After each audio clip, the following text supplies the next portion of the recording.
Hi and welcome to another Create Today video hosted by Scrapbook and Cards Today magazine. I'm designer Jen Gallagher and today we are using the 25th and Pine collection from Basic Gray.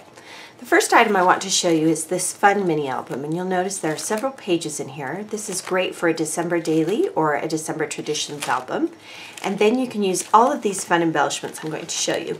This includes die cuts and transparencies. They're wooden die cut shapes. This is their chipboard set. You can see there's quite a few in there. These are their wax seals.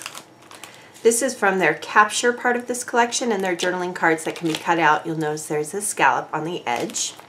The 6x6 pattern papers are scaled down. This is great for card makers or if you like a smaller scaled pattern. These stamps. There are numbers in this set which are both small and large. The small are green, the large are red. A chipboard alphabet with a hint of mint green in the background to make them look three-dimensional. The brads include fabric and metal and some tags. If you're looking for a great overall embellishment set, check this one out. This is also part of their capture collection that uses this particular collection, 25th and Pine. There are die cuts, 3x4 journaling cards, 4x6 journaling cards, some label stickers, and a gold alpha.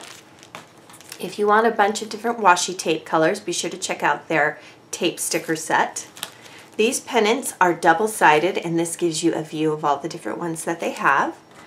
A 6x12 sticker sheet. And then the pattern papers in the collection are vintage with a hint of gold, some vintage florals, a hint of yellow, lots of different patterns to choose from. These are cut apart cards, some lovely rich greens. This is one of my favorite patterns from the collection. Love those bold ornaments. There are also solid sheets on some of the backs, which are great for foundations for your layouts. So many different items to choose from, and you can even use some of them, such as this paper, for a winter page. And then from the collection, they do have in the kit an alphabet. It looks like a gold candy cane stripe. And then the 12x12 sticker sheet includes lots of different embellishment type things in sticker form. So let's go ahead and use this fun collection to create a layout. So to start the layout, I'm going to start with this red piece of pattern paper. It has the green Christmas trees on the other side. And I've pre-cut this kind of tan pattern paper that has this red side. And we're going to go ahead and add that to the top of the layout, and we're going to center it between the two pages about a 3/4 of an inch from the very tip top. So the next thing I want to show you is that you can use this 6x6 paper pad for any element on your page. This works especially well if you're doing a grid layout design, and I'm going to leave a little bit of a gap between the two so that I can add an additional piece across the center. Then from the journaling card booklet that I showed you, I'm going to use this Holiday Traditions card. And I'm going to handwrite my journaling on it so I can go ahead and place it right onto the layout. And we'll slightly overlap. And then at the bottom here, as I said, the pattern paper often has some solid papers on the back. I have pre-cut a scalloped border strip using some scallop scissors, and we're going to tuck this just beneath here. And I've pre-cut it. And you'll notice that I'm layering a scallop on top of a scallop. Small scallop, large scallop. Then for this particular side of the layout, I am going to use a combination of tags. Now this tag has been fussy cut from the pattern paper, while these two tags were already in the transparency and cardstock die cut set. And we're going to layer them, and then we'll stick the photo on top. And sometimes I'll actually use the photo and just kind of get a feel for where I want things placed.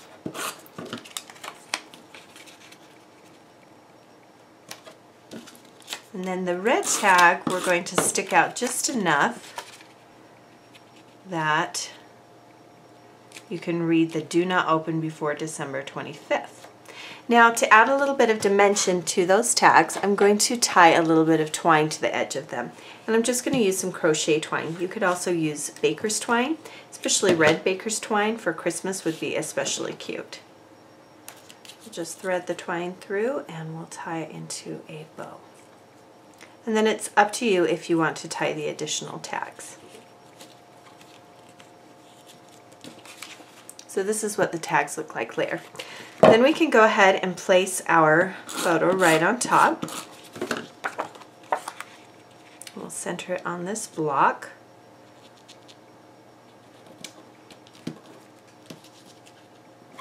And then across the bottom of the photo, I'm going to use one of the transparency die cuts, and it says it's beginning to look a lot like Christmas.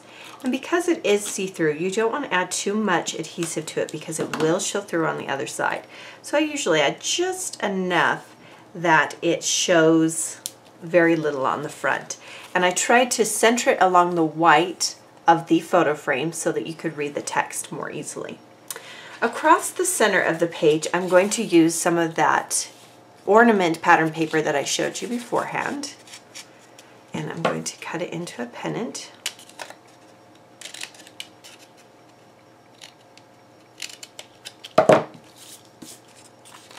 And we will stick this just right across those two middle sections, and this is where I'm going to cover up that gap in the page. Make sure that your ornaments are facing upwards, and then center the border between the two edges. Across the center of that, I'm going to use the other side of the pattern paper, the green side, and I'm going to cut another pennant from the edge.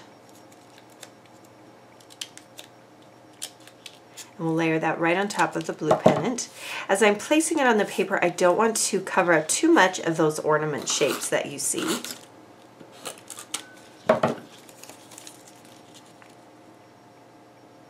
And just for some added interest, I'm going to add a little bit of twine to that edge. So before I adhere it all the way to the page, I'm going to wrap it several times with some more twine.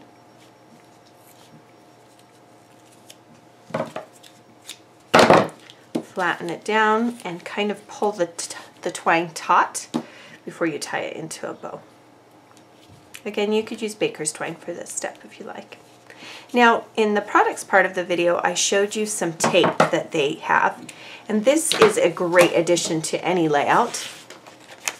You simply select the tape that you want, and I'll show you that they do come in different shapes. So there is a reinforced one. I'm going to use some of this Merry Christmas tape, and you can see that they've kind of cut the edges so that they are a little bit more like a ripped tape. And then on top of that, I'll add a little bit of this green swirl tape. So I didn't even have to buy several rolls of washi tape, they already had it for me. In addition to the large photo, I have two smaller photos that I've printed at 3 inches high. We'll stick one a little bit higher than the other, and we're going to place them a little bit askew on the page. We'll tuck all the way down in.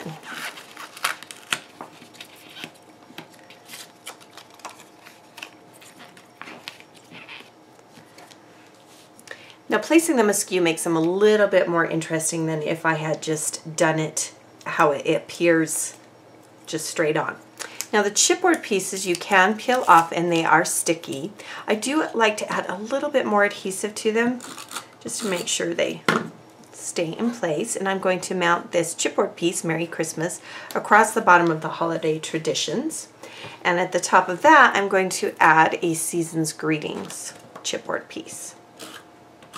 So I tried to incorporate several different pieces from this collection so you could see how fun they are to use. To the bottom of this left edge of the Traditions journaling card, I'm going to add one of the wax seals, and they are sticky. And then I am also going to add some of the brads. I'm going to add this little teeny tiny Christmas tree one, and then I can add the blue holly one as well. I tried to pick, I have a red seal, so I wanted to bring in the green and the blue. And so I can do that just by using some of the brads. And I usually try and do a triangle with extra embellishments or work in threes. So I did the wax seal and then I'm going to add the 2 brads. Make sure your Christmas tree is facing the right direction. And then you could use pencil marks for these brad areas before piercing. I just kind of eyeball it. And then open the prongs on the back to close the brad. So you can see how it creates this great visual cluster. Across the tape and the pattern paper up here, I wanted to show you the fun wooden shapes that are included. Now you can add additional misting, or you could ink these with a brown stamping ink to give them a different color. It just depends on you how you want it to look, and you can adhere it with glue dots to help it stay. And you just simply want to leave it so that you can kind of see the tape behind there. So I'm using mini glue dots because the wooden word is smaller and I don't want the glue dots to show on the front. You could also use a wet adhesive. They will stay as well for that. So we'll just center that above the photo and on that tape, and the tape shows up underneath. In the top right corner, I'm going to use one of the pennants, and I wanted to show you that it is double-sided. So you can either use it on this side, or you could flip it over and you could use the blue side. I'm going to be using the more decorative side, and I'm not going to need all of the pennants. So I want to show you how on this side, this has a longer string, and I want a longer string on this side.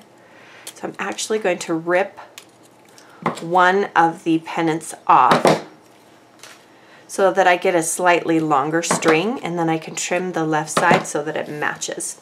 Now you could adhere this directly to the page as is, but I'm going to use some foam dots to make it stick up a little bit from the page. So to do this, I'll turn it over, and then depending on the size of the pennant, I will either use a large or a couple of small squares, and this helps it stand up a little bit more on the page. You don't need to cover the entire back, just enough that it will stick up, and then remove the backing from the foam squares. And then it's a little tricky to place this, so do go slowly so you can get the placement exactly how you want it. So I kind of loosely place it, and then when I have it the way I like, then I will come back and press it all down. And so you can see it creates a little bit of dimension on the layout. Something that always looks good on a page like this is a transparency die cut shape. So I'm going to add a few of these from the kit that I showed you earlier. And what I like about the transparencies is it allows the pattern beneath to show through. We're going to again create a little bit of a visual triangle here. We'll slightly overlap them. And then to the journaling card, I'm going to add some journaling, and then I'll come back and show you what it looks like with the journaling in place. But I also, to the top of the photo, I'm going to add these fun holly leaves from the sticker sheet, and I'm going to treat them like they are photo corners. And this works because they are similar, and they are probably meant to be photo corners because there are 4 of them. So if you see a pattern like that that looks like it would fit on a corner, it makes a great decorative photo corner. So let me go ahead and write the journaling, and I'll come back and show you what it looks like. So here is the journaling. I didn't take up all of the space, I just used what I had. And then to the bottom of the journaling card, I'm going to add another sticker. And to balance out the dimensional pennant in the upper right corner, I'm going to add a sticker that says Deck the Halls to the bottom of the journaling card, and I'm going to use adhesive foam dots to stick it into place.